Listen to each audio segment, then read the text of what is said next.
So on today's try to finish something, sorry, I'm a little out of sorts. My wife has been helping me organize my shop and my build room, and as much as it looks better, and it really does, and it's super helpful, she's organizing things by putting them on shelves and stuff, and as big a mess as it was, I kind of knew where things were. Now I'm having to find my own stuff. Anyway. So I had mentioned a while ago that I was brought on to do a prop for a movie. That movie's not out yet, and I'm not supposed to divulge and talk about what that prop was. I don't think I'm supposed to give you any information about it, but I was required to make 2 bats. One real bat and a fake bat that looked identical so that you couldn't tell which bat was which for a scene in the movie. I don't think I'm supposed to be telling you any of this, but when I was working on that feature film, one of the people in the production company had noticed what I was doing. And I got a call because they have another budgeted project that they needed some help on. They called me up and asked if I could make armor and thrones and all kinds of stuff. And I, of course, said, oh yeah.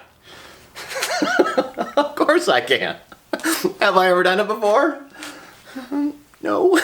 But I'm in the middle of building a bunch of props for a project. I'm really not supposed to be giving you all this information, but is this going to stop me from doing my nerd builds and my Star Wars stuff? Absolutely not.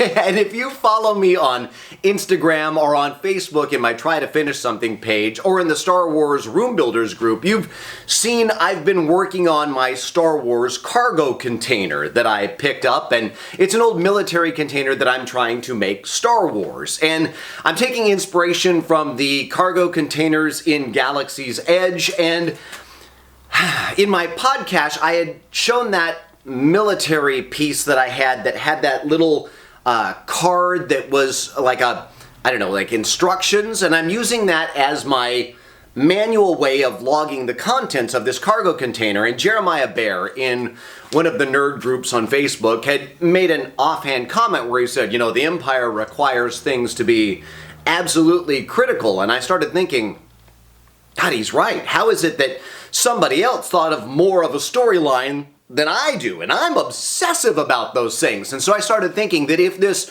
was really a cargo container used in Star Wars, it would have to have some sort of a droid interface as well, so that droids could talk about what the contents of that cargo container were, and they could report it to the Empire. And I started thinking, I've always wanted to make a droid socket like you've seen in the Star Wars movies, but I'm not great with Adobe Illustrator. I've only been working on it for like 8 months. Is that going to stop me from it? No.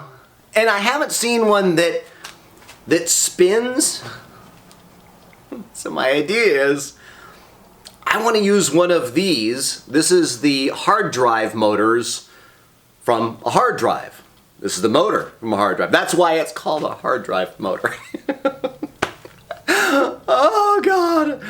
Sorry, I'm frantic with all of the things going on, but I want to make a droid socket that uses this spinning mechanism, and I'm going to mount this to my cargo container.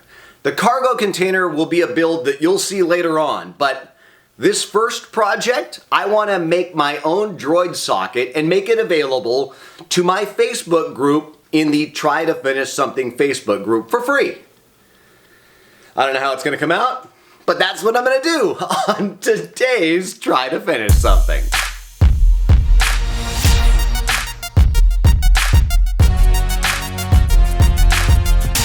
So this is the hard drive, and the motor is removed by tapping out this spinning hub thingy from the back. And depending on the model, they all do look a little bit different. And I am designing my socket to fit onto the ridges to spin with the axle in the first gear piece. And I don't have a lot of experience with Illustrator, so there's been a bit of a learning curve, and this is nowhere near all of my failed attempts. But a big thank you to Martine of Dune Sea Outpost and some late night tutoring. I was able to get through it, and I wanted this last piece of the cog to be a bit different than what I have seen and it's going to fit last on the hub. And most make this piece with the gear parts flat, and they stack them up. And I wanted mine to have fins. And this part here was a failure because it didn't fit tight enough, and I had to glue it in. But you can see how precise this had to be to fit together like I wanted.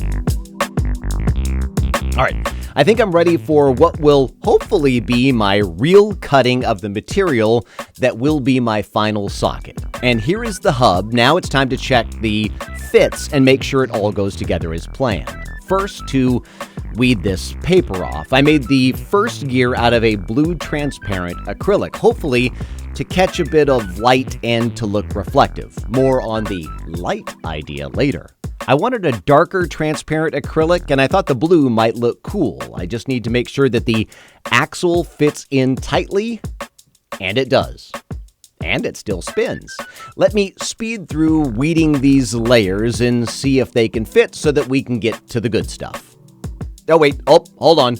I actually think I'm going to do some pre-weathering to make sure that it's easier on myself, since I don't know how hard it will be to weather this once it's been assembled. Nothing too out of the ordinary, just a first pass of grime, because it has to match the look and feel of my cargo container.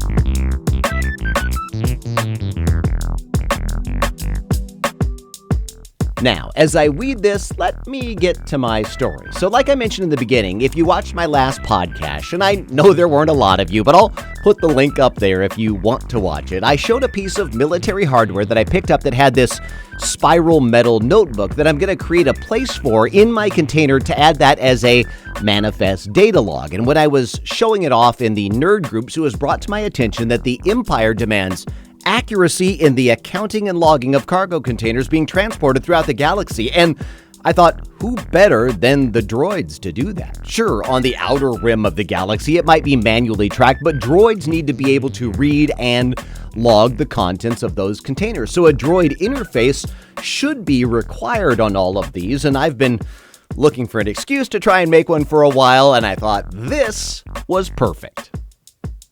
Everything seems to be fitting, and it's still spinning. I've been trying to paint these in the same paint scheme as my cargo container.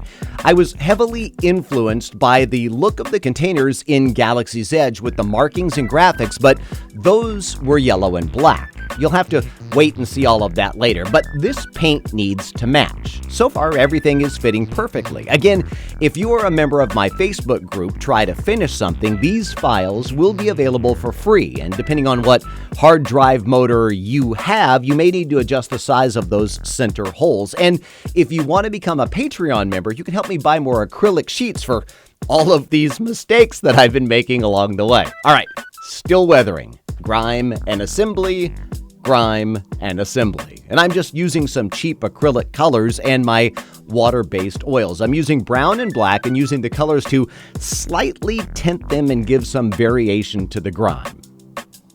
All right, now my gear piece. This is a tight fit. Maybe a bit too tight, but I think it's working.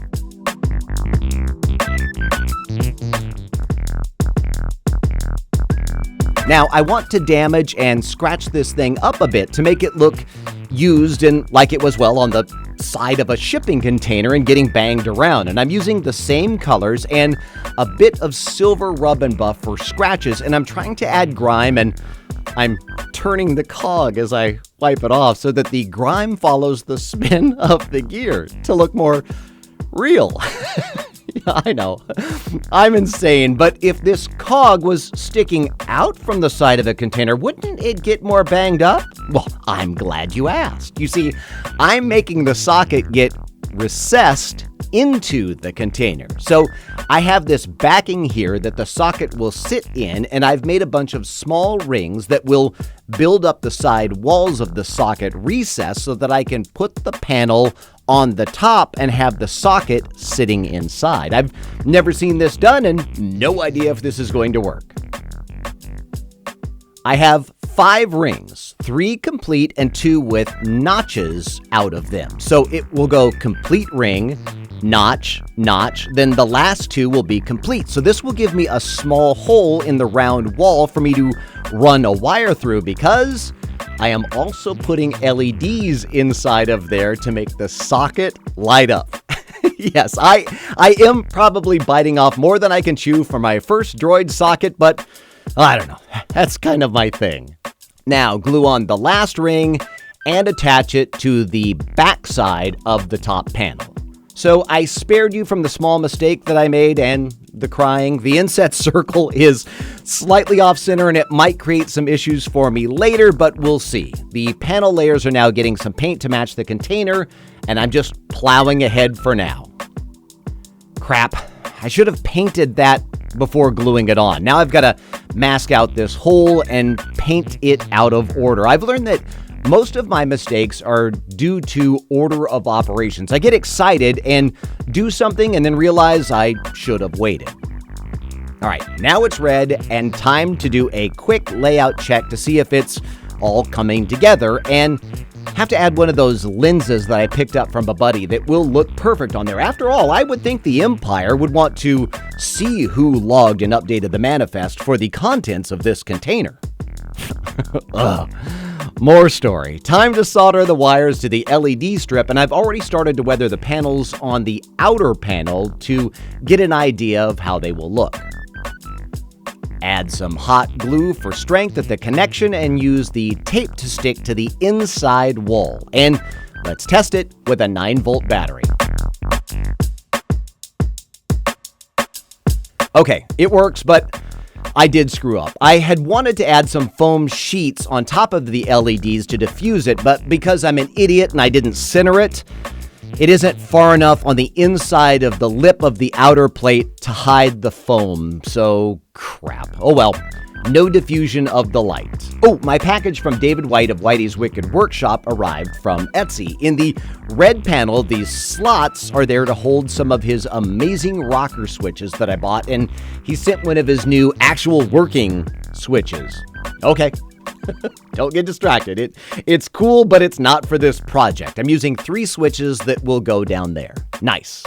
But I hate how you can see part of the LEDs inside of that lip because I failed, but I do have an idea. A quick cut and paint, and now I have another layer that will come in a bit farther. And I'm really not good at this. I'm not selling this very well, and I'm going to point out the flaws in this, but if you look closely at the space between the new red ring and the green panels, you can tell that I didn't place them properly before gluing because I thought I had more space. Once I really dirty this up, I hope you won't notice as much as I do right now as I'm staring at it. But I do like the look of that static, non-moving red ring, and I think that part of it was a happy accident. Okay, I'm going to show you the part of the container that I didn't want to show you yet, but it wouldn't be fair to show you the socket and not how it worked into the final project. And first, I have to cut a giant hole in the bottom of this metal container for the insert part of the socket to fit into.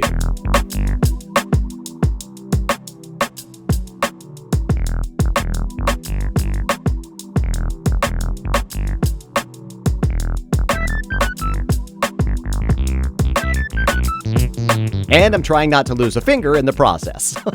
All of that weathering I did on that red paint to match the container, gone. All right, stop looking at it. Don't. We'll get to that later. This was supposed to just be a sneak peek for now. The hole was created and a test fit of the panel, and I'm just marking out some spots where the weathering will need to continue to make it look like it belongs there. More weathering. More drips and grime, and I had painted the switches, and I'm just adding the red dots to the white and the black to the gray.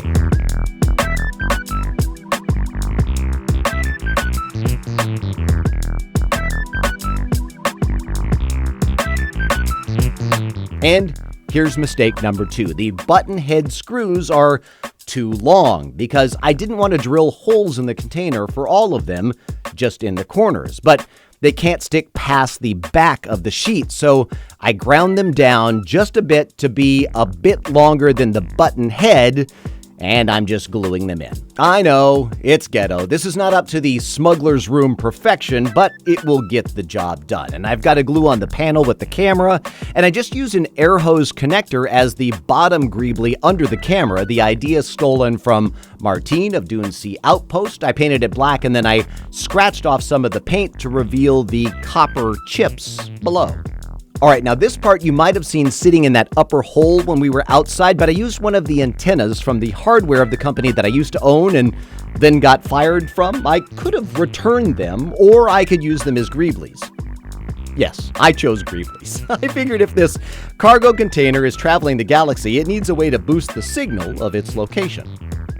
Now, this paint pigment I am always using for dust, it is paint in powder form, and if you add a bit of water to it, it gives you a very flat, dry-looking paint, and it's great for rust and grimy drips and will match the real weathering on the container.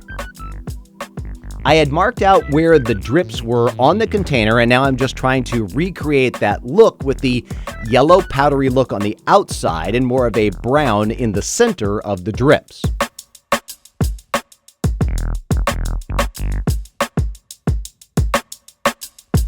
All right, so here's another weathering secret of mine that I might not have mentioned. Super glue. So on these acrylic sheets, they are super smooth, and sometimes I want the pitted look of rusting metal. So if you add some super glue and then dab it with a paper towel, it gives you a bit of texture and grit that the paints can stick to, and I'm just adding a bit more close-up detail. Okay, I think I'm calling this Light Up Recess Droid Data Port Droid Socket finished. And if you like the video, please consider joining my Patreon members who make all of this possible, subscribing to my YouTube channel, and joining my Facebook group where these files will be available for free. If you didn't, as always, just keep it to yourself, and we'll see you next time as we try to finish something. Ooh, and don't forget, glam shots on the way.